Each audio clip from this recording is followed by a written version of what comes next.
Welcome back to another episode of PA Whiskey Guys. I'm Chris. I'm Jesse. And we're in a new undisclosed location.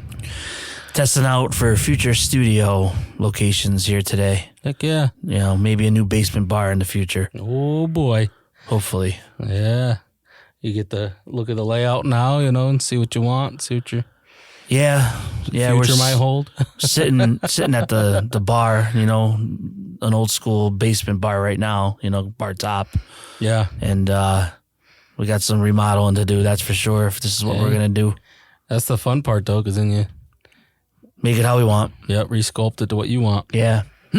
Awesome. Well, to not jump, we're not going to jump right into the bottle. I want to kind of talk about something I had a thought of earlier today, and I don't know much about. I wanted to see what your take on it was and what you knew, but infinity bottles.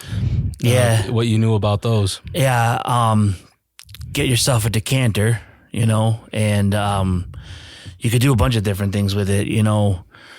Take like one specific, like a single barrel, all single barrels in your collection, and you know, put an ounce and a half or 2 ounces in the decanter and just let it ride till it fills. And then, you know, when it's filled, you take a sip out of it and keep adding single barrels to it, or you could do like barrel strengths or cask strengths. And okay, you know, I don't know. I have a decanter at the house. I wanted to do it. I was going to do barrel proofs, cask strengths, whatever, and I don't think I have enough, you know? Yeah. Because with all the other bottles, like rye and stuff mixed in, and I don't know if I have enough to fill it. Not that it matters, because you fill it over time, I guess. True. You know, I don't want to fill it right up from the start, I guess, too, but... Yeah, I mean, the flavor profile is going to always be changing. It would be, you know, and you know, if you get some cask strength ones, I mean, geez, it'd be pretty powerful, I would assume, you know, because they make some strong ones. Yeah, I was thinking the ryes. Ryes or bottle and bonds, and that's why I really didn't know where to start, because in my head I'm like, well, really you do them when you're getting low on a bottle, you dump the rest in, but I don't finish bottles. Yeah, I would do it. I would want the measurement to be equal, so I'd probably pour it. I would probably just, like an ounce, you know, or 2 fresh ounce crack bottle and pour an ounce or two in the bottle and go from there, and then chart it. You know, write down on a journal or whatever you're doing. You know. We might have to try this. They have actually the app that we use for keeping track online. Yeah. They actually have an infinity bottle part of their app, I believe. Oh, okay. And I think it'll chart it for you in there, you know, document it or whatever. I'll have to look. Yeah. Because that's something, again, I've thought about it before, but today I was thinking, I really don't know much about them. I mean, I've heard people saying they do it at the end of a bottle, but to me, I'd rather just, like you said, like an equal pour. So yeah, I mean, I don't know if it really matters, you know. Yeah. If you know, most cases, if you're down to the end, you'll probably have an ounce, you know. Yeah. I mean, you can make it that way, obviously, you know, but I would do it right from the start. Anytime you open a bottle, and if that's your theme or whatever you want to go on, I would just dump it in. Yeah, you know? I might have to try that.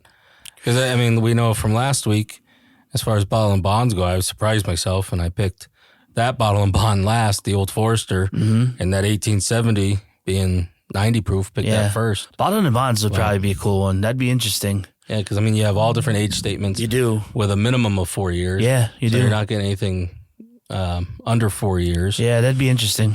So it'd be something, I mean, even... We're trying in a smaller, what's the smaller bottle, 375s? 375s, yeah. You know, something like that. Yeah. Like you said, you don't have to fill it. It's just... I don't know how big the one that I have at the house is. It's a pretty nice bottle. Yeah. It's glass, obviously, and it's got a glass like cork, I think, at the top. And okay. It's pretty fancy. You know, and not for nothing, it'll look good sitting on a shelf behind a bar, you know? Yeah. Especially if you're entertaining all the time. People stop over and say, hey, what's that, you know? Yeah, that'd be pretty cool. You know, and give them a try, you know? Yeah. Let everybody try it. Might have to work on this later. Yeah. You gotta get yourself a decanter to start for sure. I think I have one. It's a small one though. It's I don't think it's the 7 or the 750. Yeah. I think it might be a 375. Yeah, I think mine's smaller than a 750 as well, if I had to guess, but I don't know. All right. Well, good. And if anyone listening, you know, if you guys are hearing that, let us know if you guys have done it, and what you're putting into them. I'd like to hear different ideas. Yeah, different I've seen thoughts some about people it. have like infinity barrels. Like they have a big barrel. If they've done a barrel pick, Yeah. they'll have the barrel and they'll keep whatever. That's one where you maybe just pour everything in. You know. Oh wow. I mean, that's a lot though. Yeah, but I'm not doing a barrel. No. I don't want to sacrifice that much. No, that's a lot. I tend to like all my ryes individually. Yeah. Let alone I don't know how they're going to taste. Rye would altogether. be different with all the different ryes that are out there. That'd be unique, probably. That's probably not a bad one. Yeah, because you're going from the 95.5s to a 51. Mm-hmm. It could be anything. Yeah. Okay. Well, good. So let's move on. This is episode 51, and we're going to be drinking on a Penelope cigar batch. This is the Cigar Sessions Chapter 1. So with Chapter 1, do we expect more chapters to come? I would assume so.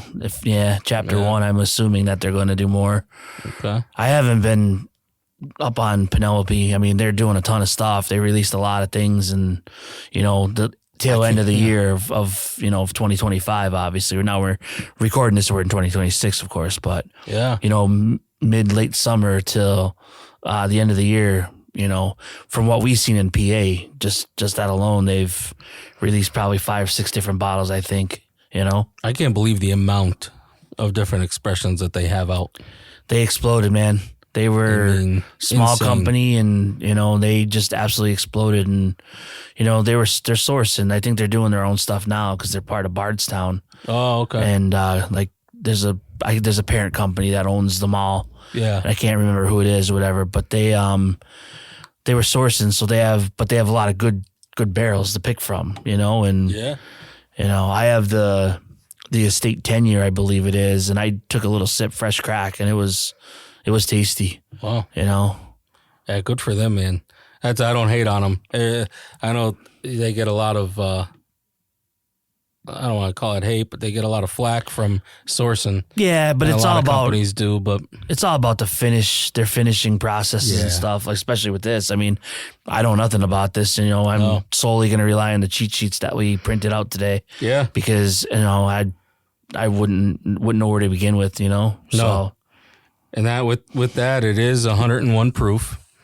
It's aged 6 years, and it is approximately 72% corn, 15% rye, and 13% malted barley. And this was a release of around 7,500 cases. Wow. So that's a lot of bottles. Yeah. To get. I mean, I don't know how wide their distribution goes, whatever, but, PA obviously got it, so that's a good thing, Yeah. And this was intentionally created to complement cigars. So for your cigar guys out there and gals. Yeah, I haven't actually in the last. I've been taking a slack on cigars. I haven't really had many. No. Summertime. I think I maybe had 2 or 3 of them at camp and stuff like that. I'm not into it like I used to be. Maintaining them at and being at camp a lot during the summertime. I don't have let it ride at the house in the humidity. So, but I never really did the whole bourbon cigar pairing. I know we talked about it at the beginning of last year. And looking forward to the summertime and doing the pairings with them. But again, I didn't do too many either. I don't know enough about it, to know what goes with what. I mean, we could do the research on it or whatever. And not for nothing, I could probably count on my one hand on how many cigar batches we see locally for us. Oh yeah. I don't think they make too many. No. If that's really what you're aiming for. I don't know of any other ones. Yeah, Joseph Magnus, the Magnus bottle. There's a cigar blend for that, but I don't know if that's available around us here. And I don't know. I think there's a couple other ones off the top of my head. I don't know for sure. Okay. What do you say? You want to? Yeah. Jump into some nose on this?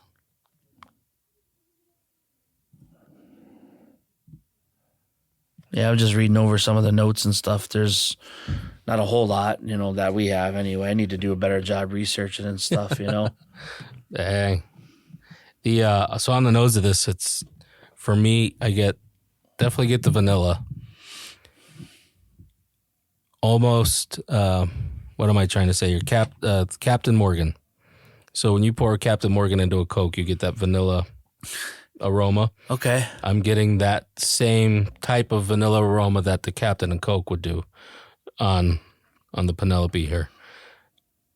It's pretty pleasant. It's nice. It's nice. It's light. It's not like, what was the proof on this? 101. 101? Yep. I don't really smell it. It smells, it's a sweeter nose. Yeah. Yeah, you don't have that ethanol nose to it. And also, I'm getting a banana pudding. Banana pudding. Wow. I'm not getting that. And that might be because usually banana pudding and vanilla wafers go together. They do, yeah. And I don't know. That's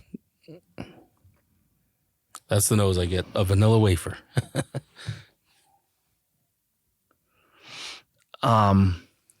This barrel is finished with French oak staves, so I'm a fan. A lot of people don't like the French oak, but I do. In fact, I remember us way back now doing. You have the French 46 makers, or whatever. The Maker's Mark, yeah, it's the cast strength French. Yeah, it's the cast strength French oak. Yeah, that was a good one. Yeah, that one.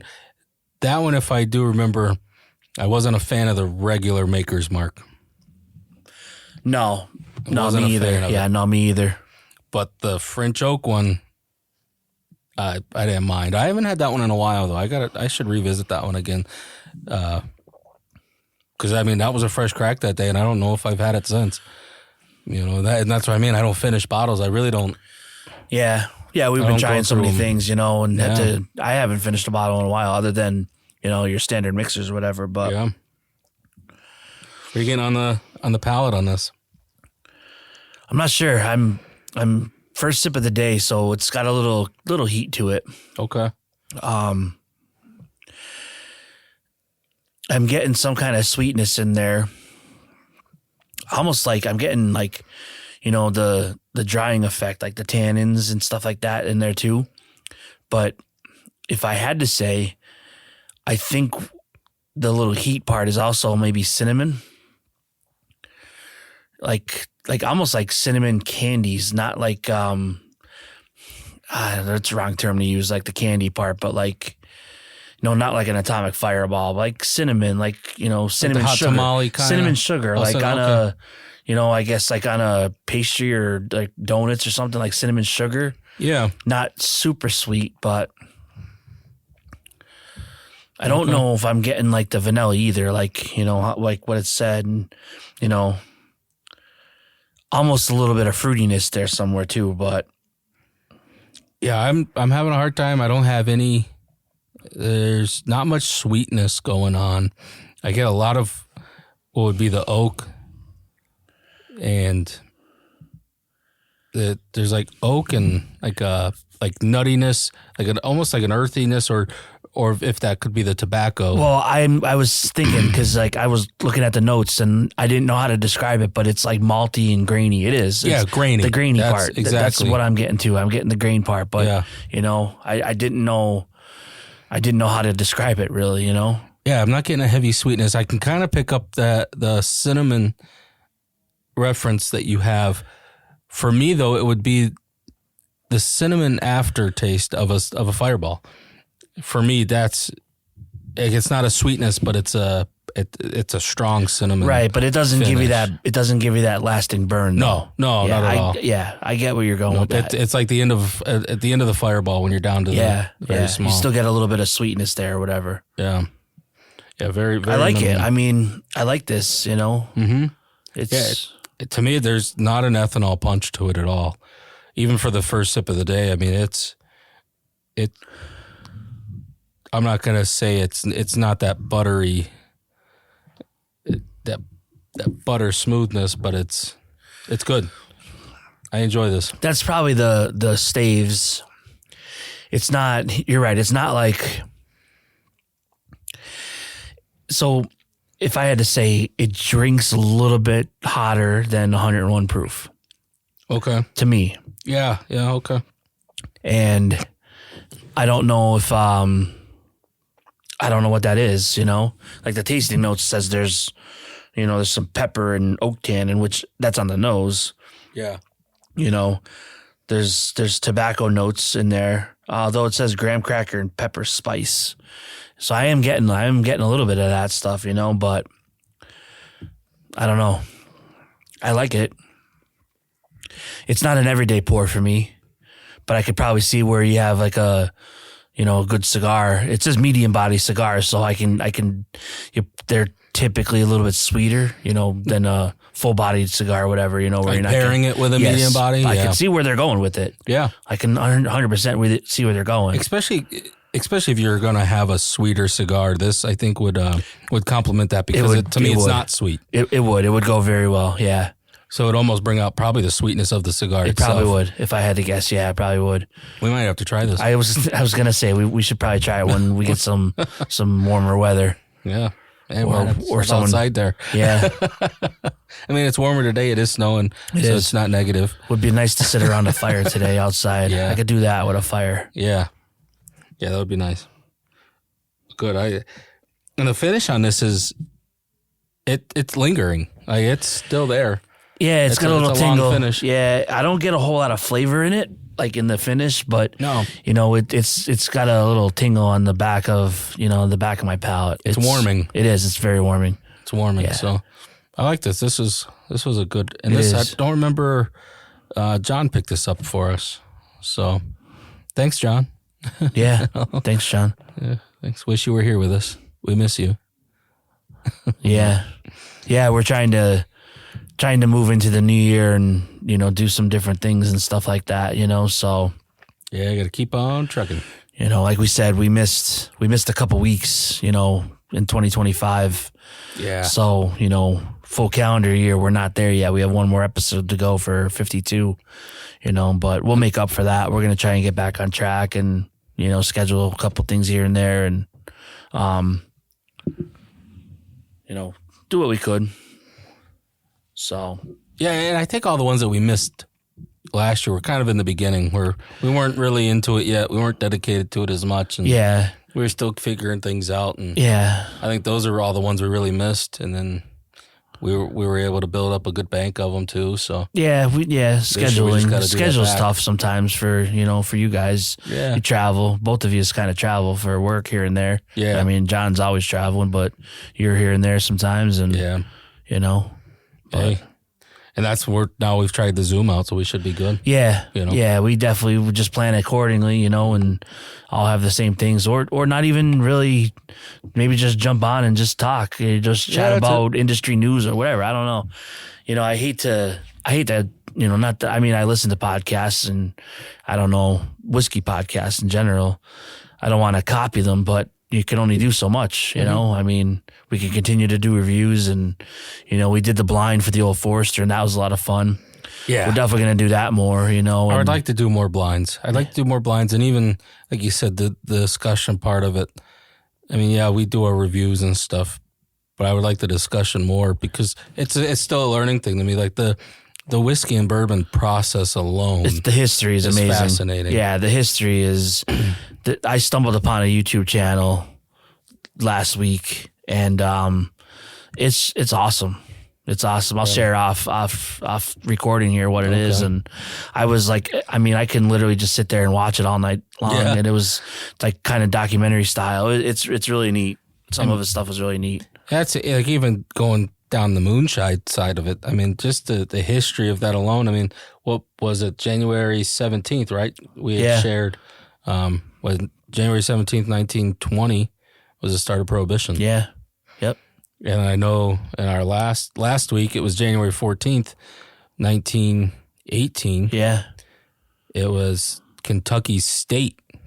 Yeah. Did their own as a state. They did Prohibition. Yeah. As of recording this the other day was National Bootleggers Day. That's how bootlegging started when Prohibition started. Oh, okay. It was the same day. It was the 17th. Came up for, 7th. Yeah, it was the 17th. You're right. Yeah.